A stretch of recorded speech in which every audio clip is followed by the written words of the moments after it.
Alright everybody, and welcome back to the Goodie Pantry. So today we're going to be making Irish soda bread.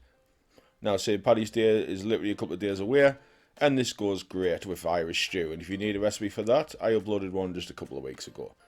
There's your ingredients on the screen. Don't forget to like and subscribe and hit the bell icon. Let's get straight on into the video. So here's our ingredients. I've just got white plain flour, some oatmeal, I've got milk, buttermilk, I've got some butter, some salt, bicarbonate of soda, and I've got some honey. So what you want to do is you want to start like I've done here and just get all your dry ingredients into the bowl first, and then give them just a little quick mix up like this.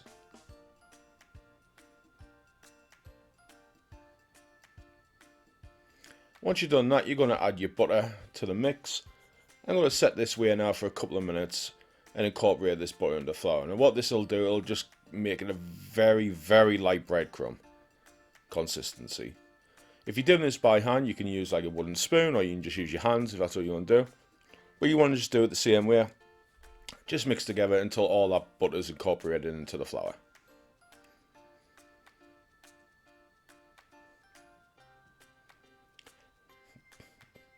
So this is mine done now, so this took about 2.5 to 3 minutes. And everything's been mixed in.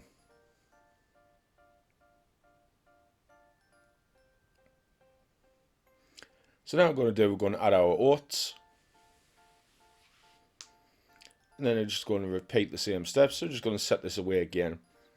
I'm literally just going to give it about a minute. It's just to get the oats incorporated through.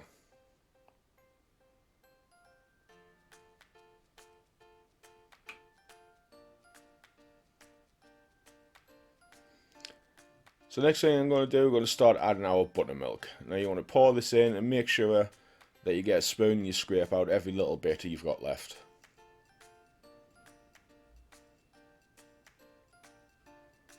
Next you want to go in with your milk.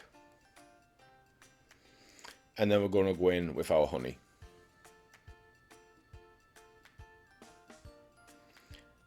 Going to lower the machine again, and then we're going to set this away and gradually move from a low to a medium speed. And this will just start now bringing all these ingredients together. Now I've got it onto the medium speed just now, so I'm just going to walk away for this, and this is going to take roughly 6 to 8 minutes.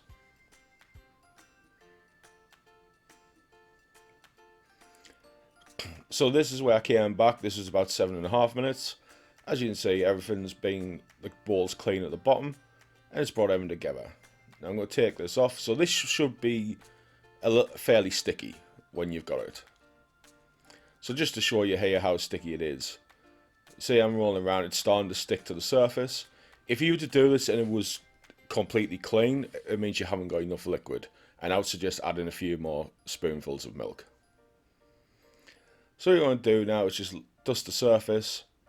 And you're not going to knead this at this point, but you're just going to roll it around in the flour, and then you're just going to start patting it out and pushing it down and arranging it into a shape of a disc.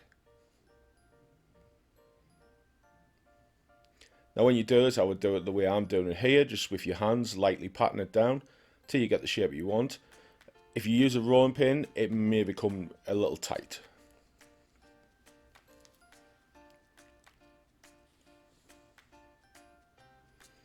So I've got mine now, and I'm just going to transfer this to my tray. Now you want either a grease tray or parchment paper.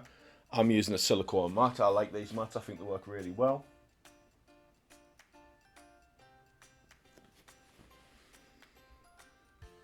So now what I'm going to do is just give the top a little dusting with some of the plain flour.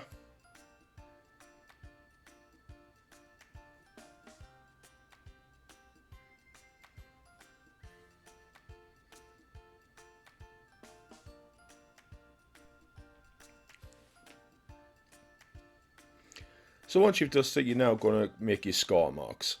Now with this, you want to go like a good inch deep when you're scoring and cutting it into your forward sections, because where you saw that bloom effect at the beginning, that's how you do it, but you need a good score in there in order for it to be able to raise up and bloom out that way. So definitely about 1 or 2 inches deep in a cut.